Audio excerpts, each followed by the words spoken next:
যার শেষ ভালো তার সব ভালো, বাট আমার কখনো শেষ ভালোই হয়নি, তাহলে আমার সব ভালো হবে কি করে? বলবো এ কথার কারণটাও আমি বলবো যে আমি কেন বললাম। তো সবার আগে আমি নিজেকে ইন্ট্রোডিউস করে দিই। হে এভরিওয়ান, আমার নাম হচ্ছে রাখি এবং আমি অনেক মোটিভেশন ভিডিও দেখে এবং অনেক মোটিভেট হয়ে আমি আমার ইউটিউব চ্যানেলে ভিডিও দেওয়া শুরু করব।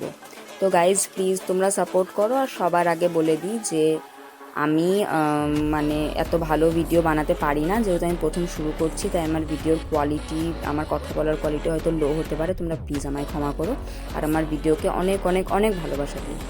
তো সবার আগে আমি আমার মানে কাপড় চোপড় এত বাজে হয়ে পড়েছিল, সেই জন্য আমি কাপড় চোপড়গুলো ঠিক করব বলে আমি এসেছি। তো যখন আমি আলমারি খুলি দেখি যে আমার আলমারিটা খুব বাজে অবস্থা হয়ে আছে। তো আলমারিটাকে আগে আমি ঠিক করব সেটাই ভেবেছিলাম, তারপরে অন্য কাপড়গুলো ঠিক করব। বাট যখন আমি আলমারি থেকে জামা কাপড়গুলো নামাই, যখন আমি আলমারিগুলো ঠিক করি, তখন মানে আমি ভাবছিলাম যে আমি কেন কাপড়গুলো নামালাম আর আমি কেনই বা কাপড়গুলোকে ঠিক করছি। আমার এত বিরক্ত লাগছিল যে মানে বলার বাইরে। আমার আর ভাল লাগছিল না যে আমি আরও করি, ওই জন্য আমার আর ভাল লাগছিল না। শুরু কেমন তেমন করে আমি আলমারিটা ঠিক করেছি। তো সব শাড়িগুলো আমি নামিয়ে দিলাম। নামানোর টাইমে আমি একটাই কথা ভাবছি যে আমার রাখার আলমারিতে জায়গা নেই, আমার কোনো জায়গা নেই কোনো জায়গায় জামা কাপড় রাখার। এদিকে আমি যখন কোনো জায়গায় যাই তখন কেন আমি কোনো জামা কাপড় খুঁজে পাই না, আমি বুঝি না।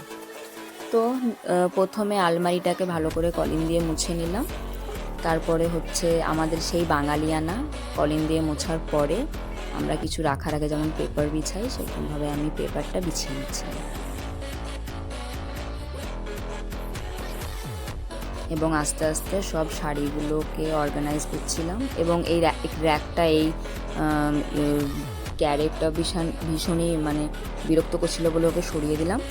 তো এখানে আমার একটা ফ্রেন্ড কাম বোন আমার হেল্প করছিল, ভিডিও করতে হেল্প করছিল, এবং আমি যে অর্গানাইজ করে রাখছি আমার জিনিসগুলো সেগুলোতেও হেল্প করছিল। তো দেখো তোমরা এরকমভাবে ঠিক করলাম। তারপরে হঠাৎ মনে এলো যে আমার এই ক্যারেক্টার মধ্যে অনেক শীতের জামা কাপড় আছে, এগুলোকেও ঠিক করি, কারণ এগুলোও খুব বাজে অবস্থা হয়ে গেছিলো।